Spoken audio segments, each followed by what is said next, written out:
Captain Jack here. The NES is where Nintendo started it all, and thanks to the growing homebrew scene, games are still coming out for it. So here are 5 homebrew NES games that are less than a year old.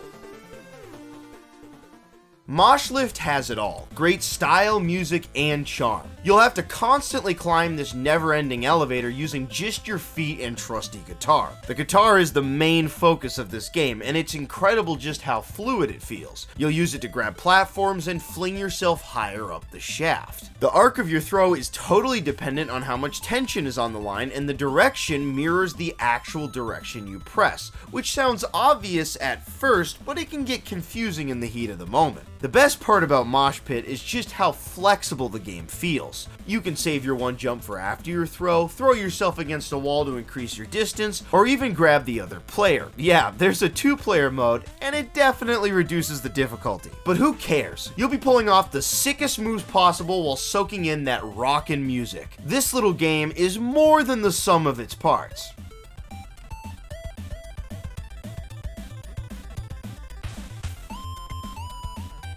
Miroh Jr. Not saying that right, just gonna say it different every time. Is probably the best looking game on this list. It barely even looks like an NES game. Impressive background, shading, and sprites that exceed the 4-color sprite limit are everywhere in this game. Even if the art style isn't your thing, it's pretty impressive. Miroh Jr. is Tetris mixed with an action game, and it's pretty obvious the game was designed with 2 players in mind. One player placing the blocks as the other collects the fruit. As the unicorn, you'll need to keep your stamina up by eating, so you'll have strength to push blocks around. You know, to correct the mistakes made by the other player. There is no fixed objective here. Instead, it changes depending on the map. It might be something the Tetris player has to do, like clearing enough rows, or it might be something the unicorn player has to do, like eating enough fruit. Miroh Jr. is a really unique idea that I want to see fleshed out more.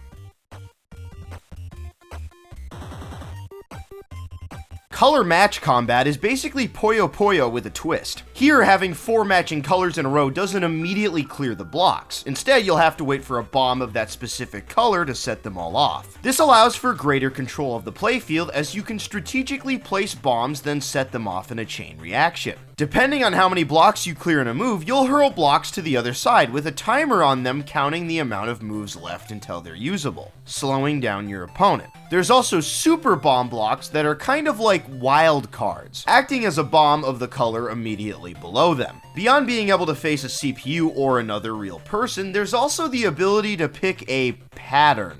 This must change the order of how the blocks fall, but for the life of me, I can't really figure out what it's doing. Even having a 2-player mode for a puzzle game like this on the NES already puts it in a pretty small camp. I think there are 2 games like this: Color Match Combat and...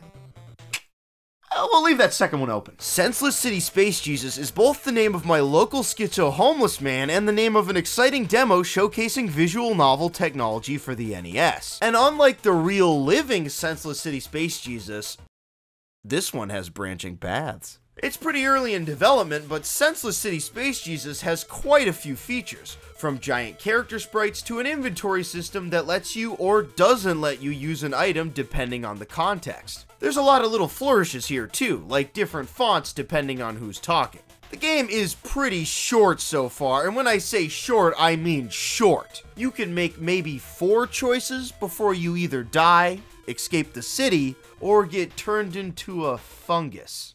A branching off game like this needs to account for everything before the actual game length can really start to increase. But it's just cool to see a visual novel game for the NES. There aren't that many, and there's even less in English. Proximity Shift doesn't look like much at first, but it's obvious the developer has mastered the simple game. Pressing A switches your ship's position with the blue star adjacent to you. That's it. That's the only mechanic in this game, and it's amazing how much mileage is drawn out of it. This game has perfected the art of teaching you as you go. Early on, you have to somehow get your star to the right of you, but that doesn't seem possible. The game even tricks you with this false hope square bullshit right here. This is just mean-spirited. Eventually, you'll learn about spacing, that you have just enough room to switch right here. putting you in place to move on. Proximity Shift is really a puzzle game disguised as an action game. At first it seems frantic, but as you master the game, the puzzles start to become second nature. Vertical height is everything in this game. Horizontal space is nice for switching your ship's orientation, but you won't make real progress until you find a vertical pocket to move up in, and time is always running out. The game can be pretty frustrating at times. It can be pretty frustrating at times. But like any good game, it completely feels like it's your fault.